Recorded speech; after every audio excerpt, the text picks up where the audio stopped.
मैथा की ऐतिहासिक धरती पर समाजवादी पार्टी के तत्वावधान में इस पीडीए पंचायत में इस कार्यक्रम में उपस्थित अकबरपुर रनिया विधानसभा के विधानसभा अध्यक्ष आदरणीय रंगन यादव जी, सम्मानित अध्यक्ष आदरणीय नटकेबाई नरके सिंह जी, कार्यक्रम में उपस्थित भाई जिला सचिव सुरेश सक्सेना जी, अजीत पाल जी, चाचा हमारे कमरुद्दीन जी, इस कार्यक्रम में उपस्थित जिले के सचिव, अम्बेडकरवादी नेता हमारे छोटे भाई सुभाष संखवार जी, इस कार्यक्रम में उपस्थित इस गांव के सम्मानित प्रधान रहे अम्बेडकरवादी नेता हमारे बहुत 2500-3000 साल पुराने साथी आदरणीय रामोदार जी, इस कार्यक्रम में उपस्थित 12 सिरोही कानपुर से सम्मानित हमारे पार्षद दिनेश पासवान जी, इस कार्यक्रम के सम्मानित आयोजक युवा जुझारू साथी भाई दीपक सेंगर जी, इस कार्यक्रम का संचालन कर रहे आदरणीय हमारे छोटे भाई जिले के उपाध्यक्ष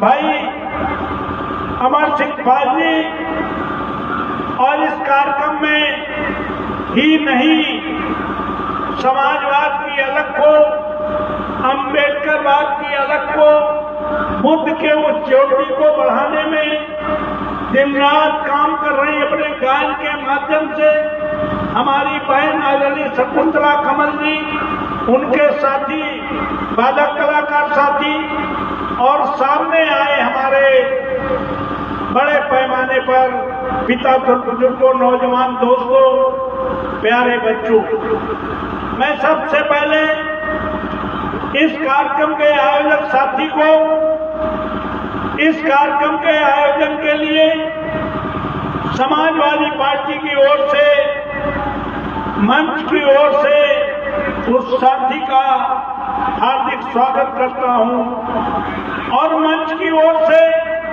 सामने उन बैठे सभी जाबाज साथियों का जो आज पीडीए पंचायत में आए हैं मैथा बाजार में, उनका मंच की ओर से, समाजवादी पार्टी की ओर से उनका हार्दिक स्वागत करता हूं, वंदन करता हूं, अभिनंदन करता हूं। और आज इस पीडीए की बैठक में पीडीए के बारे में, बाबा साहब के बारे में, बुद्ध के बारे में, महात्मा ज्योतिबा फूले के बारे में, हमारे संतों गुरुओं के उस संघर्ष के बारे में गीत के माध्यम से, भाषण के माध्यम से आपको अवगत कराने का काम किया है। साथियों, आज जिस तरह से देश के हालात हैं, प्रदेश के हालात हैं, ऐसे हालात 76 साल के संविधान लागू होने के बाद कभी ऐसे हालात बने नहीं। आज मीडिया गोदी हो गया है, बड़ी से बड़ी घटना को छुपाने का काम कर रहा है।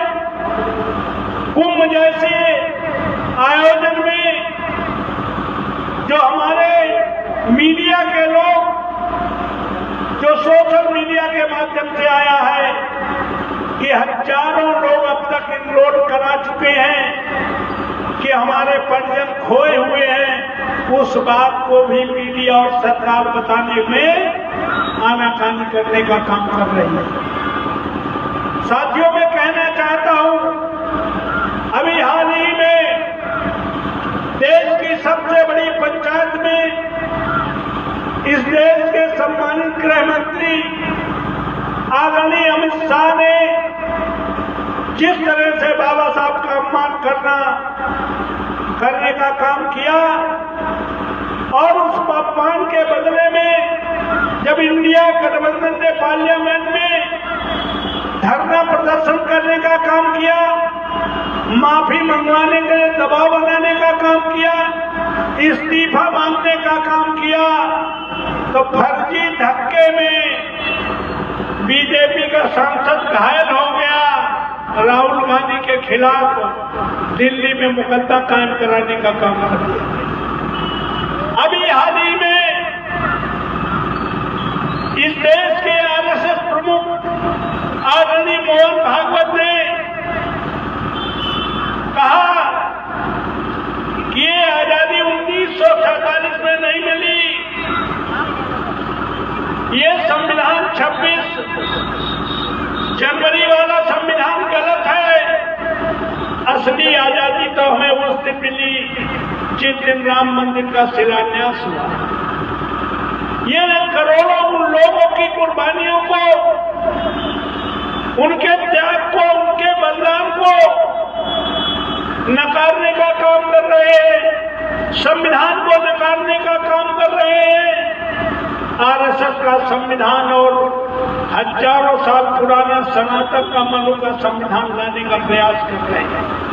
अगर इस कुंभ में ही अगर भगदड़ न मच जाती, ये बड़ी घटना न घट जाती, तो इसी कुंभ में धर्म संसद में नए संविधान की घोषणा करने का ऐलान हो रहा था कि हिंदू राष्ट्र बनाने का ऐलान करने का काम करते थे। लेकिन प्रकृति तो इनसे नाराज है ही। लेकिन इस देश में जिनकी जिम्मेदारी है मीडिया की सही बात पब्लिक के बीच में लगा लाए, उस मीडिया को खरीदने का काम केंद्र और प्रदेश की सरकार ने कर रखा है। टीवी में उन्हीं का गुणगान हो रहा है, मीडिया में खबरें छिपाई जा रही है। बाबा साहब के अपमान को, संविधान बदलने की बात को ये लोग मीडिया में आने नहीं दे रहे। ऐसे हालात में समाजवादी पार्टी के राष्ट्रीय अध्यक्ष माननीय अखिलेश यादव ने ये फैसला लिया कि हम पीडीए की पंचायत गांव लगाएंगे, गली गली लगाएंगे, कस्बों में लगाएंगे, बाजारों में लगाएंगे और लोगों को सजग और सतर्क करने का काम करेंगे। आने वाले खतरे से ठोस बंद करने का काम करेंगे। तो मैं आज इतना ही कहना चाहता हूं, कुंभ से हमें कोई इतराज नहीं, कुंभ तो हजारों साल से हो रहा है। हमें राम से भी कोई इतराज नहीं है, राम सबके आराध्य हैं। लेकिन कहना ये चाह रहे हैं कि आज ये नकली राम के नाम पर जो सत्ता में बैठने का प्रयास कर रहे हैं, उसका मुंहतोड़ जवाब अगर देने का काम किया है तो राम की नगरी अयोध्या से पीडीए के आदमी को, दलित नेता को वहां से सांसद बना करके इनके ढोंग को उजागर करने का काम कर चुके हैं। इसलिए उससे बौखलाए हैं। महंगाई चरम सीमा पर है, बेरोजगारी चरम सीमा पर है, पूरे देश की बैंकें खाली हैं और पूरे देश की तुम्हारी गाड़ी कमाई का पैसा 16 लाख करोड़ रुपया अडानी और अंबानी जैसे लोगों को माफ करने का काम इन्होंने कर दिया है। लेकिन वो खबर मीडिया में नहीं आ रही है। अगर आप सजग ना हुए, आप हिंदू मुस्लिम में फंसे, आप मंदिर मस्जिद में फंसे, तो निश्चित जानिए कि ये देश आर्थिक गुलामी की ओर जा रहा है। ये देश बाबा साहब के संविधान को समाप्ति की ओर जा रहा है। 24 में भी ये 400 पार की बात करते थे, 400 पार की बात करके संविधान को बदलने का खुलेआम ऐलान करते थे। अगर संविधान के खतरे को किसी पार्टी ने समझा है, किसी पार्टी ने सजग करने का काम किया है, तो इसी अकबरपुर रनिया में 26 नवंबर 2023 को हमने संविधान बचा। इसलिए अटल बिहारी वाजपेयी के टाइम में भी रचना संविधान बनाकर रखने का काम किया है। रचना संविधान बना रखा है, केवल इन्हें अवसर नहीं मिल रहा है बदलने का। जिस दिन अवसर मिल जाएगा बाबा साहब अम्बेडकर के संविधान को बदलने का काम कर देंगे। इसलिए हमारे नेता ने कहा, पाल साहब चाहिए, मीडिया हमारी बात कह नहीं रहा है, सच्ची खबर मीडिया में आ नहीं रही, आप गांव-गांव जाइए, लोगों को होशबंद करने का काम करिए, संविधान के खतरे को बचाने का काम करिए। आपको मालूम हो कि तुम्हें किसने दिया है? हमारी बहन ने बहुत गानों के माध्यम से आपको बताया, लेकिन आपको उतनी बात समझ में नहीं आई होगी। हम कहना चाहते हैं, यहाँ बैठे हुए जहाँ तक मेरी आवाज जा रही है कोई इसमें ऐसा बुजुर्ग जो बचावे 76 साल पहले कोई इस गांव पंचायत से क्या प्रधान बना था? कोई जानते हो? कोई दलित, कोई पिछड़ा, कोई अकलियत, कोई ब्राह्मण, कोई ठाकुर, कोई एक नाम बता दो जो 76 साल पहले बाबा साहब अम्बेडकर के संविधान से पहले प्रधान तक बना हो, ऐसा एक नाम बता दीजिए।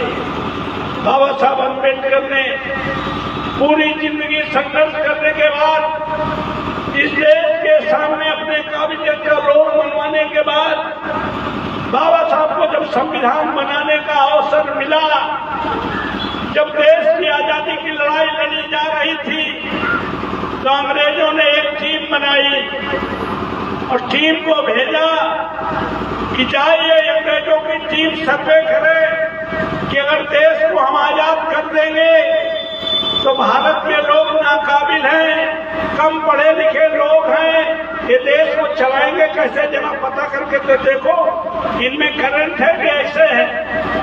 तो सारे नेताओं के पास गए, जैसे आज भी है, हमारा नाम कम आएगा, हम दिन रात दलितों की बात करें, पिछड़ों की बात करें, अकलियत की बात करें, किसी का नाम, किसी की जात, किसी का धर्म, किसी का नाम पूछे, लेकिन हमारा नाम अखबार में नहीं आएगा।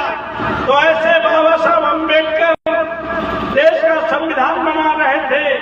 वो टीम तमाम यहाँ के नेताओं के पास गई, जो बड़े लोग थे, अगली पंक्ति में लोग थे, कोई नहा रहा था, कोई आराम कर रहा था, कोई भोजन कर रहा था, कोई सो रहा था। वो टीम 12 बजे के बाद बाबा साहब अम्बेडकर के पास गई। बाबा साहब संविधान लिख रहे थे और वो संविधान लिख कर एक कुर्सी में रखने का काम कर रहे थे।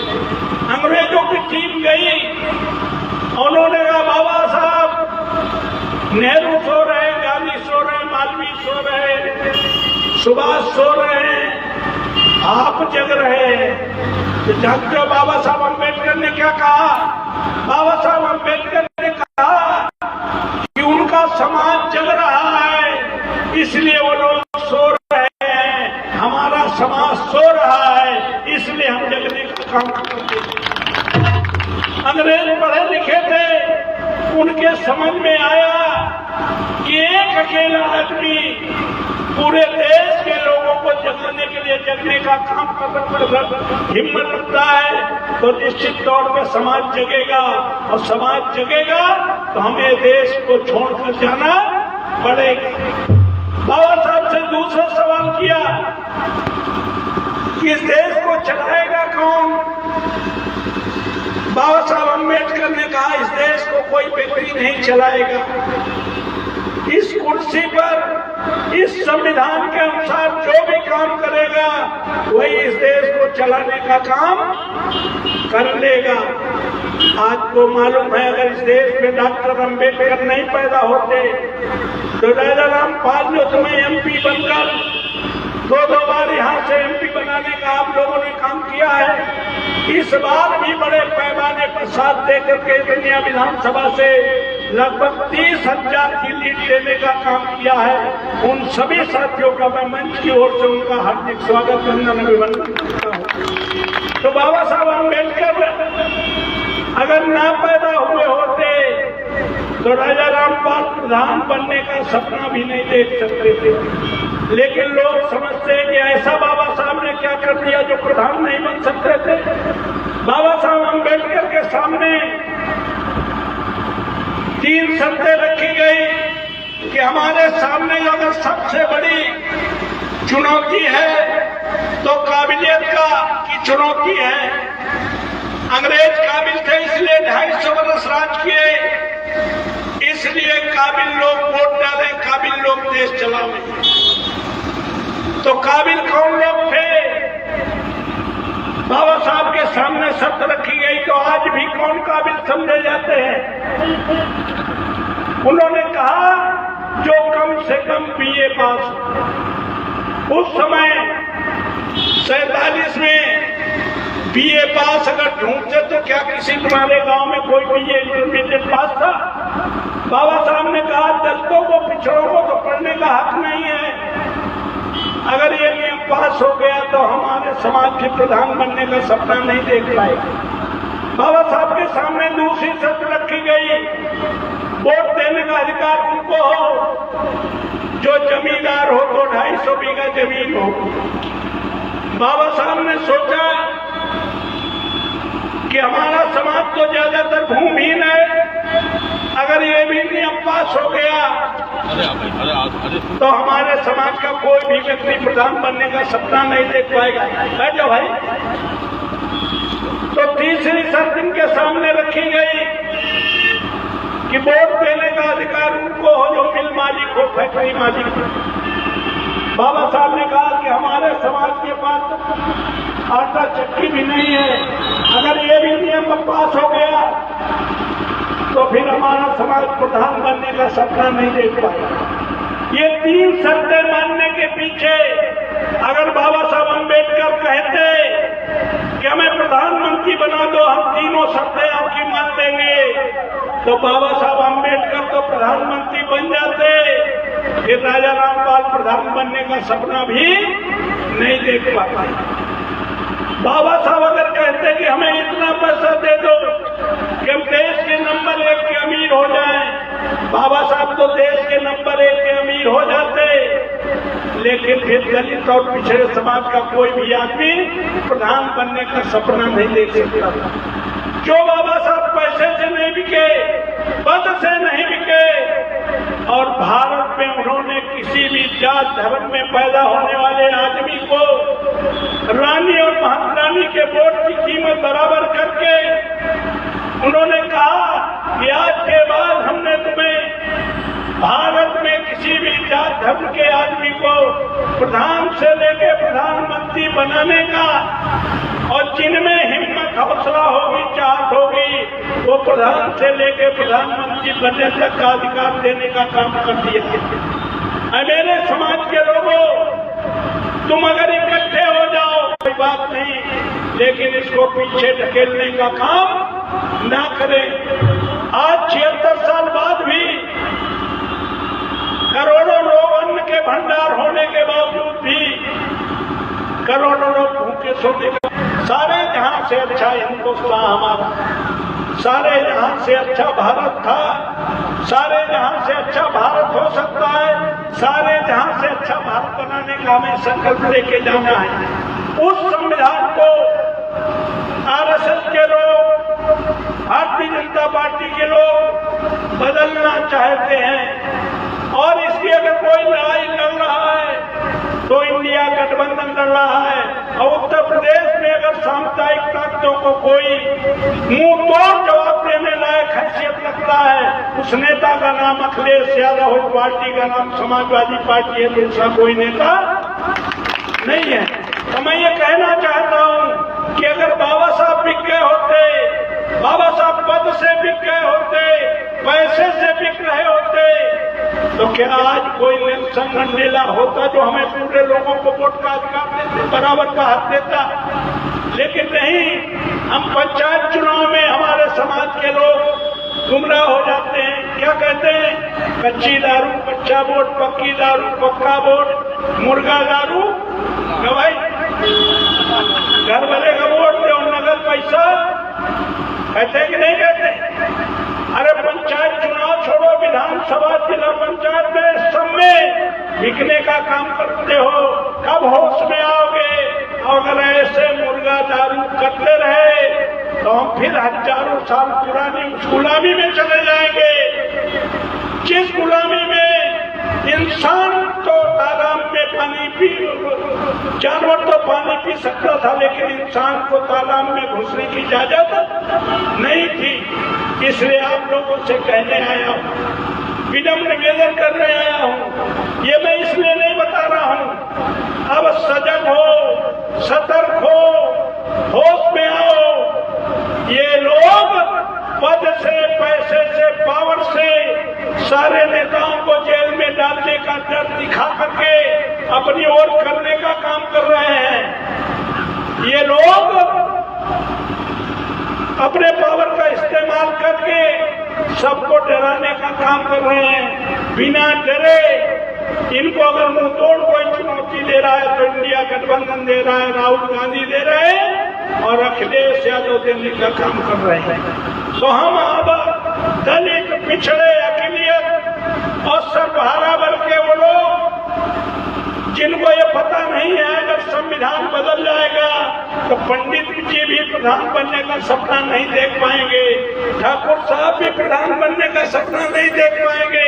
पूरे देश की पूंजी दो पूंजीपतियों के पास है और अगर पंजाब के किसान, पश्चिम उत्तर प्रदेश के किसान अगर 1.5 साल तक संघर्ष न करते, 800 लोग न मरते, तो जो बीघा खेत पे बैठे बैठे पिछड़े समाज के लोग ये भी सब अडानी अंबानी के नाम हो जाता। बाबा साहब अम्बेडकर ने क्या कहा, हमने तुम्हें प्रधान से लेकर प्रधानमंत्री बनाने का तो अधिकार दिया ही है। आज के बाद भारत के लोकतंत्र में हमने तुम्हें धन और धरती का बराबर का हिस्सेदार बना दिया।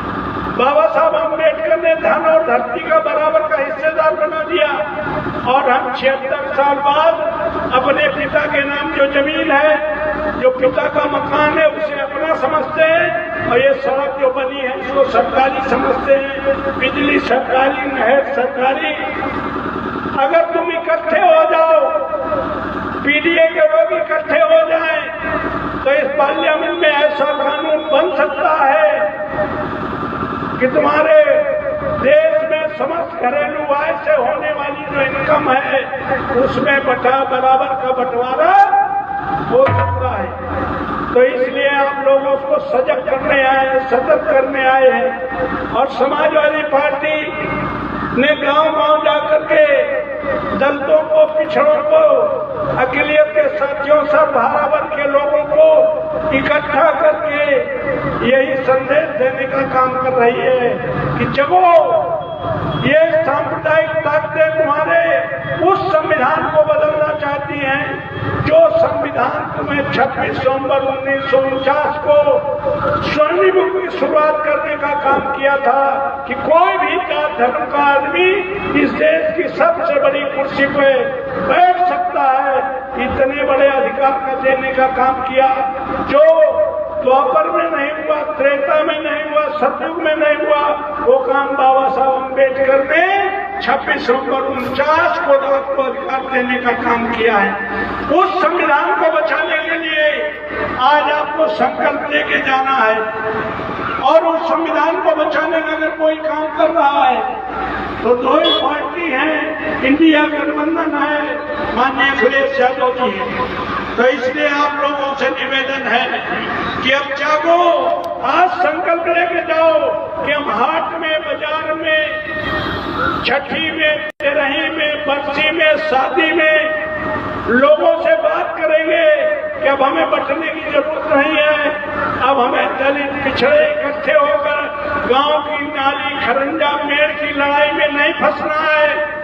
संविधान के खतरे का सवाल है, इसको बचाने का सवाल है। तो हम सब भेद भुला करके इकट्ठे होकर के 2027 में ही नहीं, अगर उससे पहले चुनाव कोई आए उसमें मुंह तोड़ जवाब देकर सामुदायिक ताकों को खड़े देने का काम करना है। तो इसलिए आप लोगों से पुनः निवेदन है कि ये काम केवल हम नहीं कर सकते। हम दिन में, हमारी पार्टी के लोग 2-3 मीटिंगें करते हैं। ये काम आप ताकत है।